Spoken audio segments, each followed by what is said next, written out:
Hello, thank you for stopping by. I'm going to read this story called Corduroy.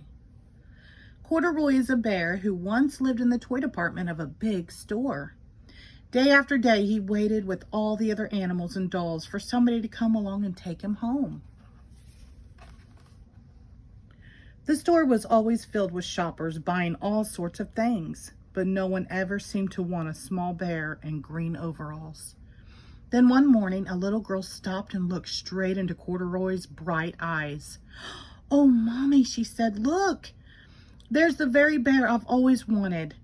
"Not today, dear," her mother sighed. "I've spent too much already. Besides, he doesn't look new. He's lost the button to one of his shoulder straps." Corduroy watched them sadly as they walked away. "I didn't know I lost a button," he said to himself. "Tonight, I'll go and see if I can find it." Late that evening, when all the shoppers had gone and the doors were shut and locked, Corduroy climbed carefully down from his shelf and began searching everywhere on the floor for his lost button. Suddenly, he felt the floor moving under him. Quite by accident, he had stepped onto an escalator, and up he went. Could this be a mountain, he wondered? I think I've always wanted to climb a mountain. He stepped off the escalator as he reached the next floor, and there before his eyes was the most amazing sight. Tables and chairs and lamps and sofas and rows of beds. "This must be a palace," Corduroy gasped. "I guess I've always wanted to live in a palace." He wandered around admiring the furniture. "This must be a bed," he said. "I've always wanted to sleep in a bed." And up he crawled onto a large, thick mattress. All at once, he saw something small and round. "Why, here's my button," he cried, and he tried to pick it up.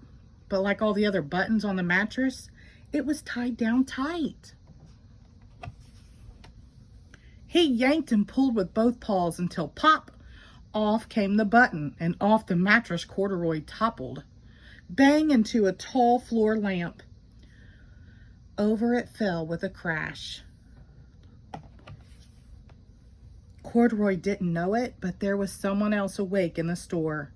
The night watchman was going his rounds on the floor above. When he heard the crash, he came dashing down the escalator. "Now, who in the world did that?" he exclaimed. "Somebody must be hiding around here."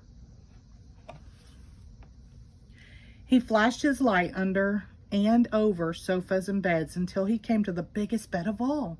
And there he saw two fuzzy brown ears sticking up from under the cover. "Hello," he said. "How did you get upstairs?" The watchman tucked Corduroy under his arm and carried him down the escalator and set him on the shelf in the toy department with the other animals and dolls. Corduroy was just waking up when the first customer came into the store in the morning, and there, looking at him with a wide, warm smile, was the same little girl he'd seen only the day before. "I'm Lisa," she said, "and you're going to be my very own bear. Last night I counted what I've saved in my piggy bank, and my mother said I could bring you home." "Shall I put him in a box for you?" the sales lady asked. "Oh, no, thank you," Lisa answered, and she carried Corduroy home in her arms. She ran all the way up 4 flights of stairs into her family's apartment and straight to her own room. Corduroy blinked. There was a chair and a chest of drawers, and alongside a girl-sized bed stood a little bed just the right size for him. The room was small, nothing like that enormous palace in the department store. "This must be home," he said. "I know I've always wanted a home." Lisa sat down with Corduroy on her lap and began to sew a button on his overalls. "I like you the way you are," she said, "but you'll be more comfortable with your shoulder strap fastened." "You must be a friend," said Corduroy. "I've always wanted a friend." "Me too," said Lisa, and gave him a big hug. The end. Thank you.